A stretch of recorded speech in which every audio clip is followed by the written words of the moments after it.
Imagina ver o mundo projetado na parede, de cabeça para baixo, sem câmera, sem filme, sem sensor. Não, isso não é truque de mágica nem algum tipo de feitiçaria antiga. É pura ciência. E por muito, muito tempo, essa foi a experiência mais próxima que a humanidade chegou de uma fotografia. Hoje, deixa que eu traduza o período mais curioso e talvez o mais fundamental da história da fotografia.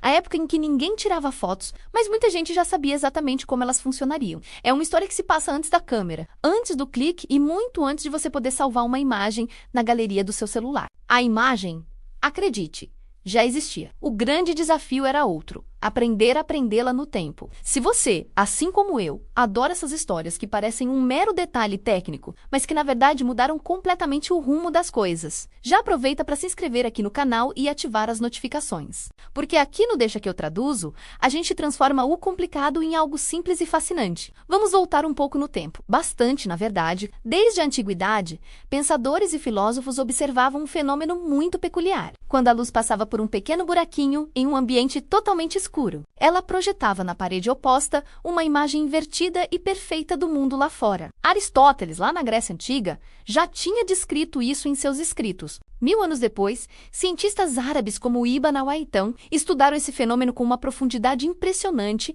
estabelecendo as bases da óptica. E séculos mais tarde, artistas geniais da Renascença começaram a usar essa descoberta de uma forma super prática. Esse fenômeno ganhou um nome muito elegante: câmara obscura. Em latim, isso significa, literalmente, quarto escuro. E era exatamente isso. A primeira câmera da história era, de fato, um quarto, um cômodo inteiro escurecido com um único e pequeno furo em uma das paredes, por onde a magia, ou melhor, a física, acontecia. Para a gente entender de um jeito mais fácil, pense na câmara obscura como um projetor moderno, só que ao contrário. Em vez de pegar uma imagem de dentro e jogá-la para fora, numa tela, ela puxava o mundo lá de fora para dentro. A luz, carregando toda a informação visual da cena externa, entrava de forma organizada, obedecendo rigorosamente às leis da física, e desenhava tudo ali, em silêncio, na parede oposta. Era como assistir a uma transmissão ao vivo do mundo, com uma qualidade de imagem surpreendente, mas com um detalhe frustrante: não dava para gravar.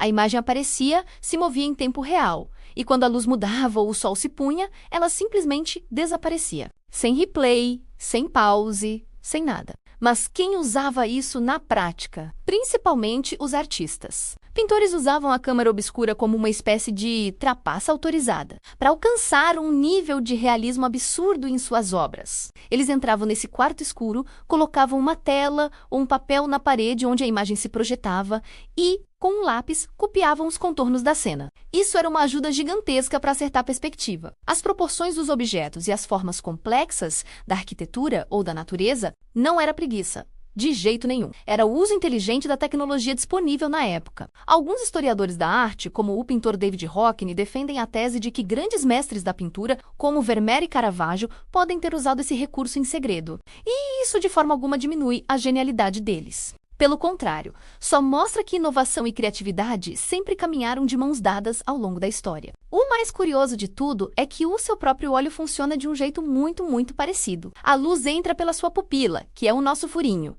A imagem se forma invertida lá no fundo do olho, na retina. E o nosso cérebro faz o trabalho pesado de processar e virar tudo do jeito certo para a gente entender o que está vendo. Ou seja, de certa forma, nós andamos por aí com 2 câmeras obscuras biológicas e altamente sofisticadas. É interessante a gente notar que, mesmo séculos antes da invenção da fotografia, as pessoas já tinham essa vontade, essa necessidade de capturar imagens fiéis da realidade. A grande diferença é que, naquela época, não dava para aplicar um filtro para deixar o céu mais azul, corrigir a luz com um clique ou apagar digitalmente aquela pessoa que apareceu sem querer no fundo da cena. A realidade vinha crua, sem edição e talvez por isso mesmo um pouco mais honesta. Se você tiver que lembrar de uma coisa só deste vídeo, que seja esta: a fotografia não começou com uma câmera. Ela começou com o entendimento da luz, muito antes de existir filme fotográfico, sensor digital ou qualquer tecnologia de captura. O mundo já se projetava sozinho dentro de salas escuras. O grande desafio, que levou séculos para ser resolvido, era simples de dizer e extremamente difícil de executar: Como fazer essa imagem parar de fugir? Como congelar aquele instante mágico que a luz desenhava na parede? Essa resposta, meus amigos, vem no próximo e emocionante capítulo dessa história. No nosso próximo vídeo da série, nós vamos falar do momento exato em que alguém, finalmente, conseguiu fixar uma imagem. Vamos conhecer a primeiríssima fotografia da história e entender por que esse feito aparentemente simples mudou para sempre a forma como vemos e registramos o mundo. Então, se você gostou dessa viagem ao passado, curta este vídeo. Compartilhe com quem também ama história e tecnologia e, claro, deixe seu comentário aqui embaixo. E não se esqueça de se inscrever no canal para não perder a continuação. Porque quando o assunto é entender como tudo começou, este é o local certo, apenas senta, relaxa e deixa que eu traduzo.